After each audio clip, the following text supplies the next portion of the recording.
بادشاہ نے پیسہ لگا کر محل تو تعمیر کر لیا، اب اس سے کچھ عیب نظر نہ آیا تو اس نے کہا کسی شخص کو عیب نظر آئے تو مجھے بتائے، اس سے منہ مانگا انعام دیا جائے گا۔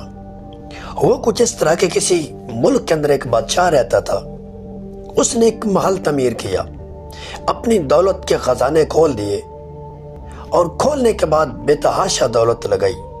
محل تعمیر ہوا، نظر دوڑائی، اس کو جو اچھا نہیں لگا پھر گرا دیا، اسے دوبارہ تعمیر کیا۔ اگر کوئی ستون برا لگا تو پھر اسے گرا دیا اور دوبارہ اسے تعمیر کر دیا۔ یوں کرتے کرتے اس نے ہر چیز کو بغور دیکھا اور ہر دفعہ اس نے جب دیکھا کوئی چیز خراب ہے اسے دوبارہ گرایا، پھر اسے بنا دیا۔ کوئی نقشہ اچھا نہیں لگا دوبارہ چینج کیا، جہاں پہ کلر کا مسئلہ آیا دوبارہ رنگ کرا کر چینج کیا۔ پورے محل پر اس نے بے تحاشا مال و دولت لگا دیا۔ آخر ایک ٹائم ایسا آ گیا، بادشاہ نے اس کو دیکھا ایک دفعہ، اس سے کچھ عیب نظر نہ آیا، پھر اس نے دوبارہ دیکھا تو اسے کچھ عیب نظر نہ آیا۔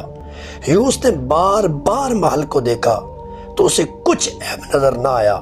جب اس کو یہ اعتبار آ گیا اپنے آپ پر کہ اب مجھے اس کے اندر کوئی کسی قسم کا عیب نظر نہیں آ رہا، تو اس کے بعد بادشاہ نے پھر اعلان کر دیا سلطنت کے اندر کہ ساری سلطنت کے لوگ میرے محل کو دیکھنے آئیں، اگر کوئی اس محل سے عیب نکال دے گا اسے منہ مانگے قیمت دی جائے گی۔ اب بادشاہ نے جب یہ اعلان کیا تو ہر شخص محل کے اندر آتا ہے، اپنی طاقت بصارت کے مطابق اس کو دیکھتا ہے، لیکن اس کو کوئی عیب نظر نہیں آتا۔ کئی روز اس طرح رش لگا رہا، آخر کرتے کرتے رش کم ہو گیا۔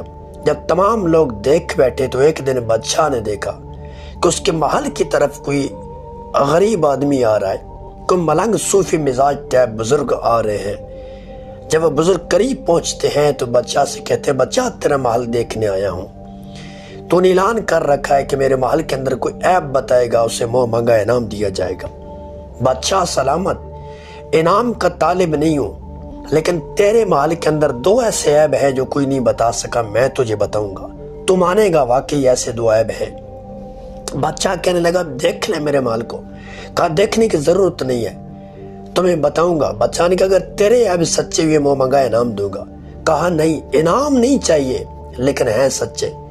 کہا بتا کون سے عیب ہیں؟ تو وہ بزرگ فقیر کہنے لگا سب سے بڑا عیب اس محل کے اندر یہ ہے، یہ ہمیشہ رہنے والا نہیں ہے، ایک دن ایسا آئے گا کہ اس کا نام و نشان مٹ جائے گا۔ بادشاہ نے سر جھکایا اور کہا بابا بات تو تیری ٹھیک ہے، کہا ذرا بتانا دوسرا کون سا عیب ہے؟ کہا دوسرا عیب یہ ہے کہ تو نے بڑی محبت سے اسے تعمیر کیا ہے، تم ہی نہیں بچے گا، تم ہی فنا ہو جائے گا، ختم ہو جائے گا۔ بس اس بزرگ کی دو باتیں اس بادشاہ کے دل پر چوٹ لگا گئیں۔ بادشاہ نے کہا بابا جی میں نے کہا تھا انعام دوں گا، جائیں آپ کو میں نے اپنی سلطنت دے دی، بادشاہی دے دی، کیا کرنا اس بادشاہی کو جو ختم ہو جائے گی؟ کیا کرنا میں نے محل کو جو ختم ہو جائے گا، نام و نشان مٹ جائے گا؟ جب میں نہیں بچوں گا تو مجھے کسی چیز کی ضرورت نہیں ہے۔ ہاں سمجھ آ گیا میرا نام زندہ رہے گا تو صرف ایک اس کا حل ہے، ایک ہی راستہ ہے، اس ذات کے ساتھ تعلق جوڑ جو ہمیشہ رہنے والی ہے، میرا نام بھی دنیا میں اندر ہمیشہ رہ جائے گا۔ بادشاہ نے جب یہ کہا بزرگ کہنے لگا ارے میں نے تجھے راستہ دکھایا اور جس راستے سے تجھے ہٹایا تو اس راستے میں مجھے ڈالنا چاہتا ہے، یہ سارا میرے سپرد کرنا چاہتا ہے۔ بس بادشاہ نے یہ سنا، بزرگ تو چلا گیا لیکن بادشاہ کو سمجھ آ گئی اصل دنیا کیا ہے۔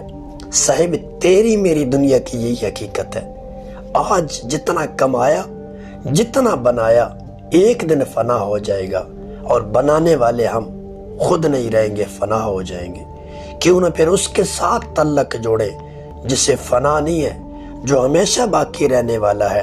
جب اس کے ساتھ تعلق جڑ جائے گا تو تیرا میرا تذکرہ بھی ہمیشہ باقی رہے گا، کبھی ختم نہیں ہوگا۔